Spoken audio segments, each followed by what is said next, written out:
Saludos, Dios les bendiga, les habla Cristian Vadillo aquí nuevamente en otro video más desde el barrio Cuchillas en Moca, Puerto Rico. En este video vamos a estar hablando sobre el ciclo de Baal en el libro de Daniel, las influencias del paganismo en la Biblia.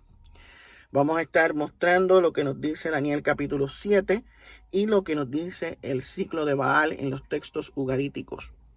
Y vamos a ver una clara similitud entre ambos escritos. Vamos a estar hablando también sobre el fenómeno ovni y otras cosas más. Pero vamos al grano. Vamos a leer el libro de Daniel en el capítulo 7. Vamos a leer del versículo 2 al 3 y luego del 9 al 13. Dice así, vamos a estar leyendo primeramente en la Reina Valera 60, Daniel 7, 2 al 3 y 9 al 13. Daniel dijo, miraba yo en mi visión de noche y he aquí que los cuatro vientos, escuchen bien, los cuatro vientos del cielo combatían en el gran mar y cuatro bestias grandes, diferentes la una de la otra, subían del mar. Ahora vamos del 9 al 13. Estuve mirando hasta que fueron puestos tronos y se sentó un anciano de días, cuyo vestido era blanco como la nieve y el pelo de su cabeza como lana limpia. Su trono llama de fuego y las ruedas del mismo fuego ardiente. Un río de fuego procedía y salía de delante de él. Millares de millares le servían y millones de millones asistían delante de él. El juez se sentó y los libros fueron abiertos.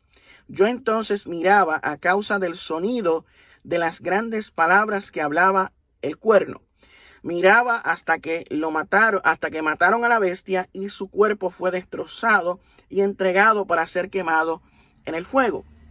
Habían también quitado a las otras bestias su dominio, pero les había sido prolongada la vida hasta cierto tiempo.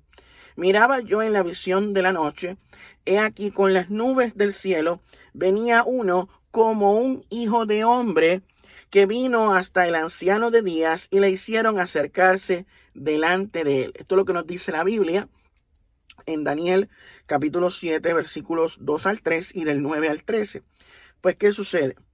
Estos pasajes tienen una fuerte influencia en el ciclo de Baal. Vamos a leer lo que nos dice el ciclo de Baal. Baal, toma tus nubes, tus vientos, tus relámpagos, tus lluvias.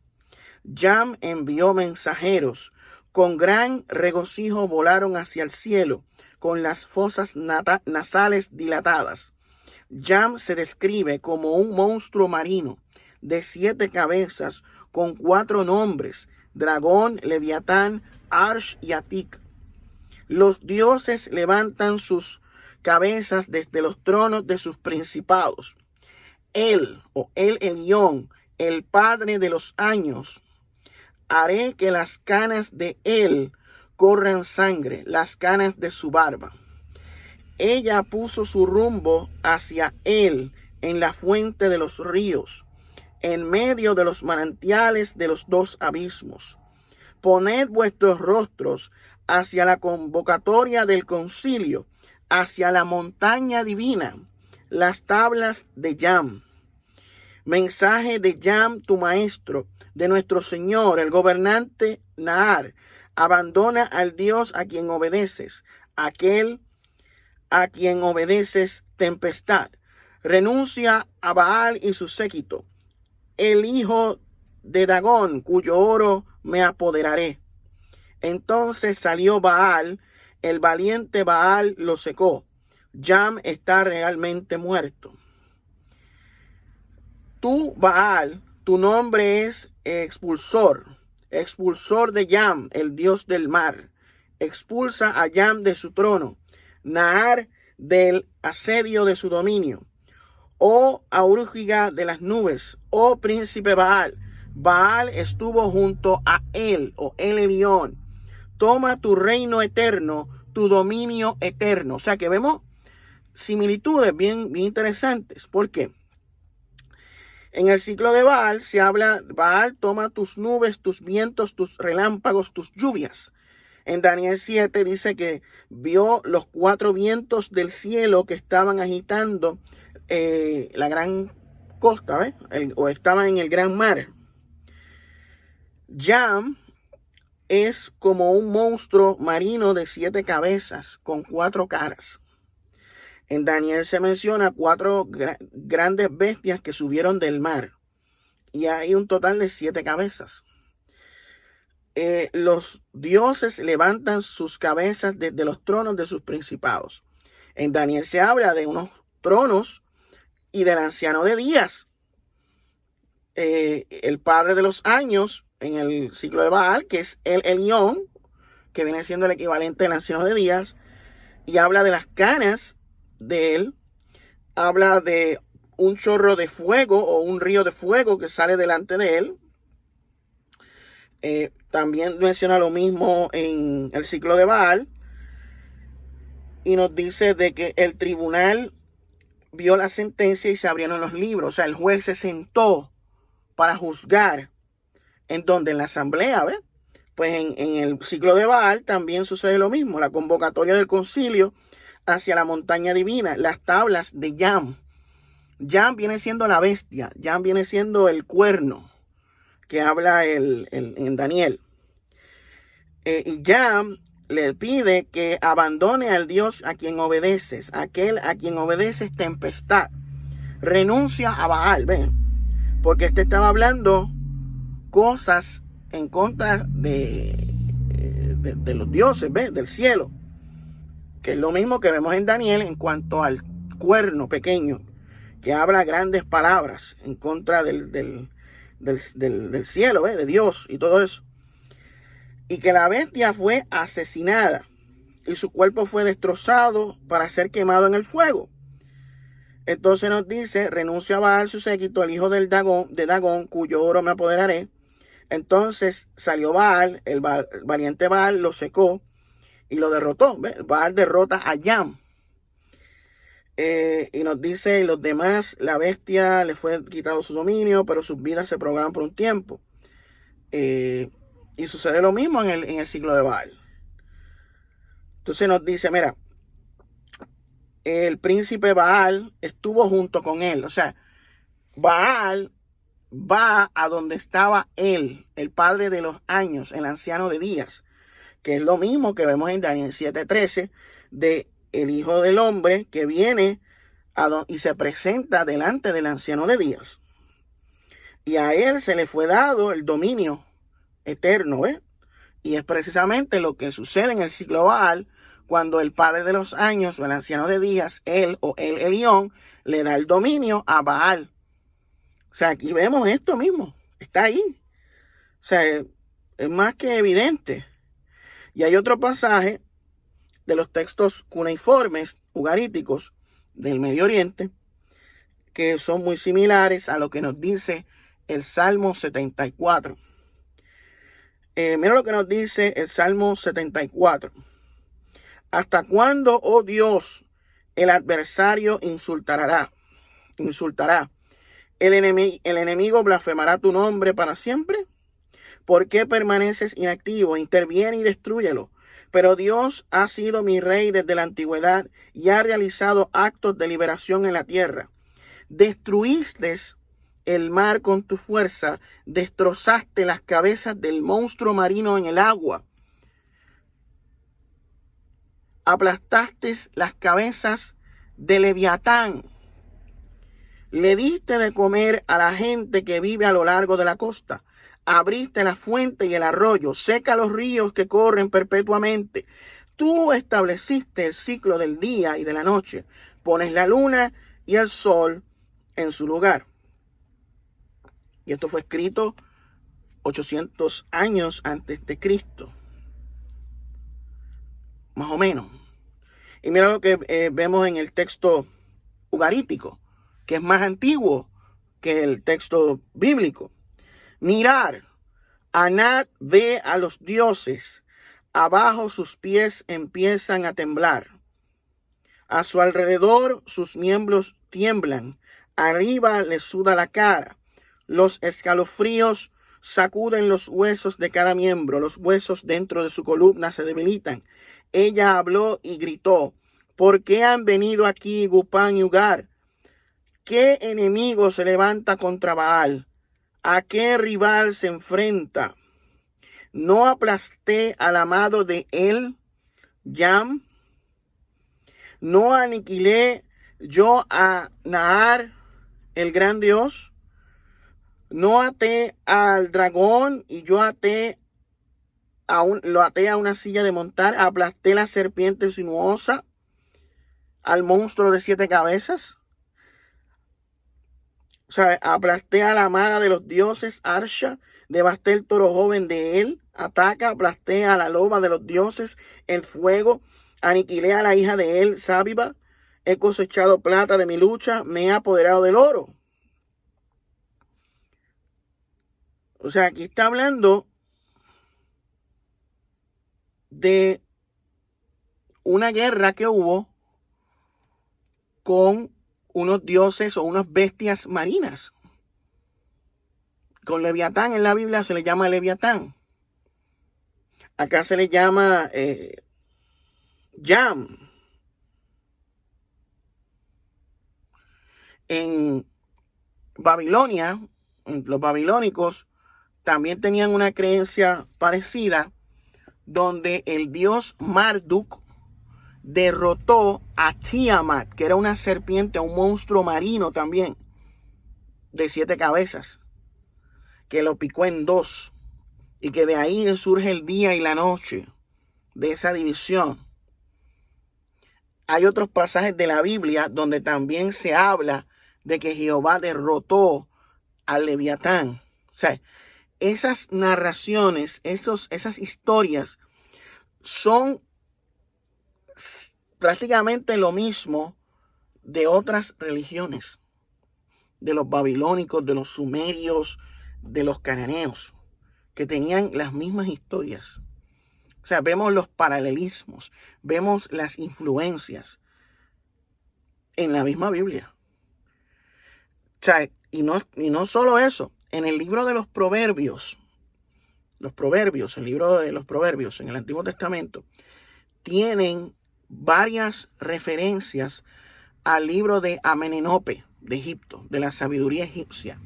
Amenenope está en el libro de los proverbios.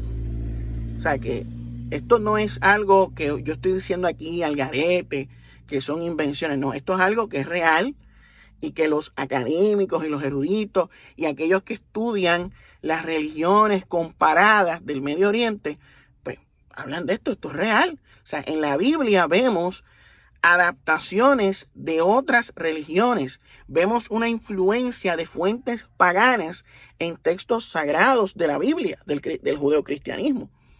Hay salmos donde eran en realidad originalmente alabanzas dedicadas a Baal, a otros dioses, y que los escritores bíblicos lo que hicieron fue cambiar el nombre y poner a Jehová o a Yahvé en lugar de los dioses que originalmente eran mencionados en esas alabanzas. O sea, esto es una realidad que mucha gente desconoce, específicamente en los grupos conservadores o fundamentalistas, que estas cosas pues no se hablan, ya que les presentan una novela romántica donde todo es color de rosa, donde la Biblia habla de un solo tema, desde Génesis hasta Apocalipsis, hay una univocalidad, que en realidad eso no es cierto. O sea, el Antiguo Testamento tiene una complejidad tremenda en cuanto a su redacción, diferentes tradiciones y visiones y concepciones de Dios. En el Antiguo Testamento hay politeísmo, hay enoteísmo y hay monoteísmo en las partes posteriores, más o menos para el tiempo del Segundo Templo. Antes del Segundo Templo, por ahí. Es que viene a desarrollarse el monoteísmo estricto con las reformas deuteronómicas. Y están las fuentes sacerdotales y todas estas cuestiones. Entonces, ¿qué hacemos con esto? O sea, ¿vamos a ignorar esta realidad? Está ahí. O sea, cuando yo veo gente que dice, no, que cómo tú te atreves a relacionar el paganismo con la Biblia o con Dios, Bueno, ahí está la prueba. Busque información. Mira, no se quede con lo que yo acabo de leer. Busque más, indague más. Busque información sobre el ciclo de Baal y Daniel capítulo 7. Busque información sobre el paganismo de los cananeos en la Biblia. O sea, y va a encontrar un montón de información. Porque eso está en los libros de historia, de arqueología, de antropología, de humanidades. Todo eso se habla. O sea, el código Hammurabi y los 10 mandamientos de Moisés, todas estas cosas están ahí. Estos no son inventos míos. Estos no son locuras mías, como ustedes piensan, como algunos dicen. Que Dios está confundiendo a la gente. No, es que eso está ahí. Búsquelo. Investigue. Lo que pasa es que los tienen mal acostumbrados en las sectas conservadoras o fundamentalistas. Les dicen, los adoctrinan a creer y recibir automáticamente todo lo que le dicen desde el púlpito de manera inequívoca, que esto no se puede cuestionar, que eso es la palabra de Dios, que esto es infalible, que esto es inerrante. Pero ¿qué sucede? Cuando usted se pone a buscar la información, cuando usted se pone a investigar, a analizar la historia, la arqueología, lo que dicen los historiadores, pues usted se da cuenta que las cosas no son como te enseñaron en la escuelita dominical o en los catecismos o que te enseñaron en las predicaciones reformadas o las conferencias reformadas. O sea que las cosas cambian. Entonces yo quiero que la gente investigue, que la gente busque, que lleguen a sus propias conclusiones, que analicen, que no se coman el cuento que le dicen desde la iglesia, del púlpito, mira que esto es así, esto es así. No. Porque ninguno de nosotros tiene todas las respuestas a todo. O sea, hay que investigar, hay que buscar el porqué del porqué, lo que hay detrás de lo que se escribió, todo eso hay que buscarlo. O sea, eso de que todos los libros de la Biblia hablan de lo mismo, no. O sea, hay diferentes contextos, diferentes épocas, diferentes géneros literarios, diferentes creencias, diferentes teologías. O sea, es algo más complejo de lo que se presenta de manera simplista en aquellos que promueven una novela romántica. O sea, que es irreal. Pero vamos a dejarlo ahí. Entonces, anoche, cuando estábamos haciendo el live de los ovnis y las iglesias, apareció un individuo llamado Luis Pérez diciendo que los ovnis son fantasías, que eso no existe. Y que eso de mezclar la Biblia con los ovnis, que eso es algo que no debe ser así. Y le estuvimos mencionando al señor Luis Pérez de que la Biblia habla de estas cosas desde Génesis hasta Apocalipsis.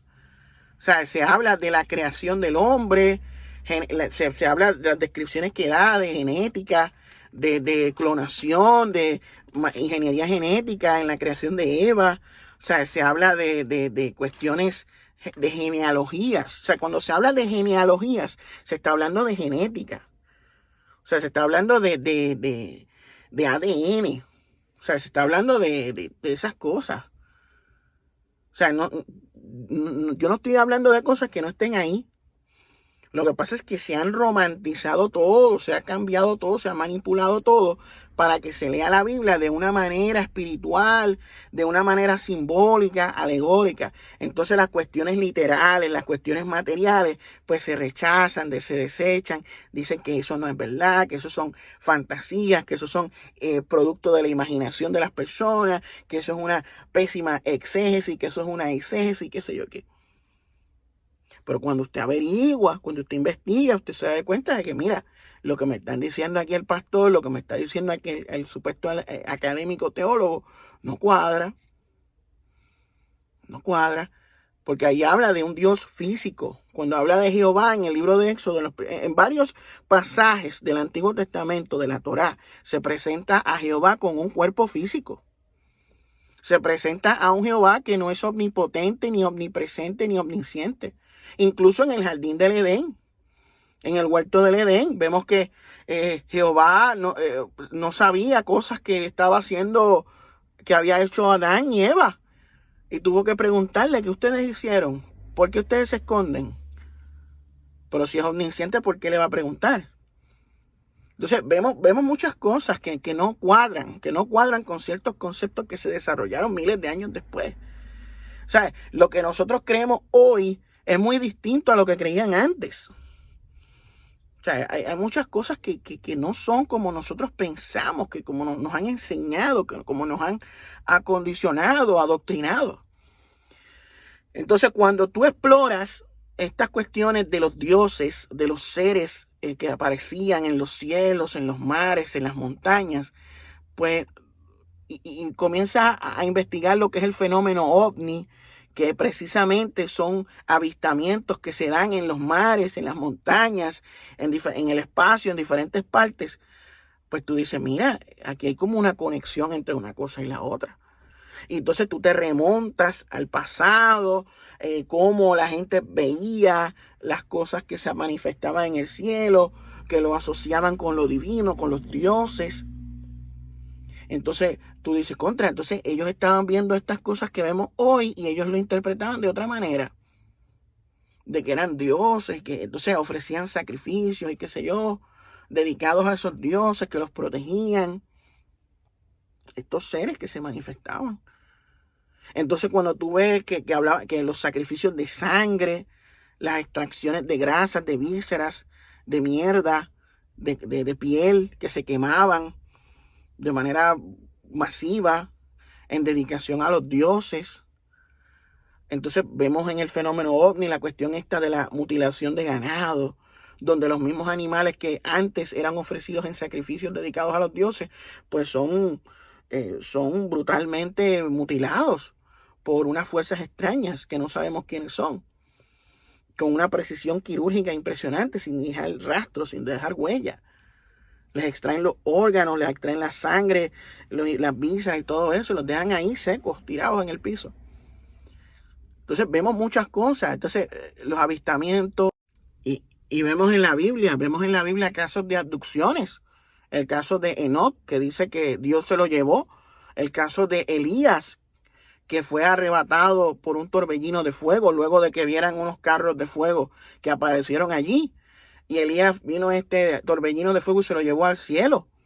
Vemos el caso de Jesús mismo en la ascensión, que se nos dice que una nube lo alzó y lo recibió en el cielo y lo ocultó de la vista de los apóstoles, y aparecieron dos varones que les dijeron, este mismo Jesús que ustedes vieron irse, de la misma manera regresará en las nubes del cielo, anunciando así la segunda venida de Cristo, en Hechos capítulo 1, versículos 6 al 11. O sea, vemos que el nacimiento virginal de Jesús, que podríamos interpretar como una especie, un tipo de inseminación artificial.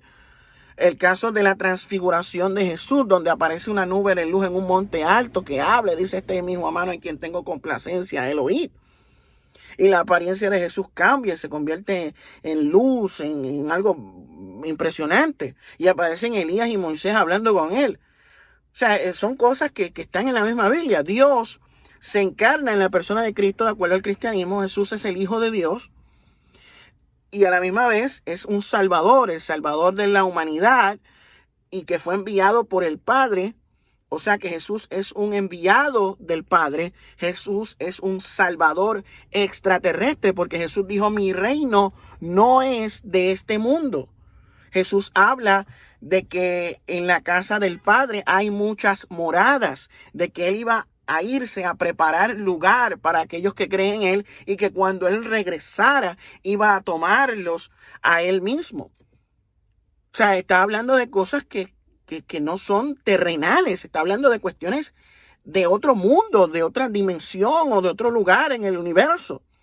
O sea, es algo extraterrestre. ¿Sabe? Jesús es un extraterrestre. Pero con eso, decir que Jesús es extraterrestre no quiere decir que no es Dios. O sea, yo no estoy diciendo que Jesús no sea Dios, que no sea el Hijo de Dios, que no sea el Redentor. Yo no estoy diciendo eso. Estoy diciendo que Jesús es extraterrestre, porque la misma Biblia te dice que Jesús es extraterrestre. Al igual mismo que Dios Padre es extraterrestre. Al igual que los ángeles son extraterrestres.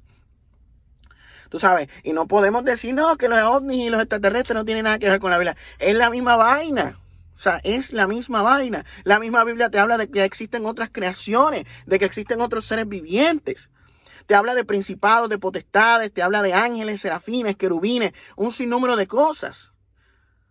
O sea, nos habla de que hay un templo en el cielo, de que hay un tabernáculo, de que hay unas cosas que están allá y a la misma vez están acá. O sea, que estamos en esta dimensión y en esa otra dimensión donde habita Dios, donde está el trono de Dios, también hay cosas. O sea, hay otras creaciones, hay otros mundos, otras realidades exoplanetarias. Más allá de nosotros. Nosotros no somos el único mundo que existe. Y mucho menos tenemos 6.000 años, como dicen algunos por ahí. Esto es mucho más complejo. Existen un sinnúmero de seres creados por Dios. Entonces, no podemos decir, no, que los ovnis y la Biblia no tienen que ver. Tiene que ver. Tiene que ver. La Biblia está llena de interacciones con ángeles, con Dios, con espíritus y cosas. O sea, no podemos ser tan ingenuos, no podemos ser tan fanáticos en negar la realidad de lo que está ahí. O sea, yo creo lo que dice la Biblia. Para mí todo lo que dice la Biblia es real. O sea, los contactos, los milagros, todas esas cosas, para mí son reales. A pesar de que en la Biblia hayan contradicciones, hayan adaptaciones de otras religiones, creo en lo que dice la Biblia. Tengo mis convicciones personales en cuanto a Jesucristo, al Hijo de Dios. Creo que Él es la verdad, el camino y la vida. Y que nadie llega al Padre si no es a través de Él. Pero no puedo enajenarme de la realidad de que esto está hablando de algo mucho más complejo que nosotros apenas sabemos. Tú sabes, esto de los ovnis, de los extraterrestres, de la Biblia, esto va a seguir creciendo en aumento, brother. Hay gente que se está oponiendo a que se sepa la verdad.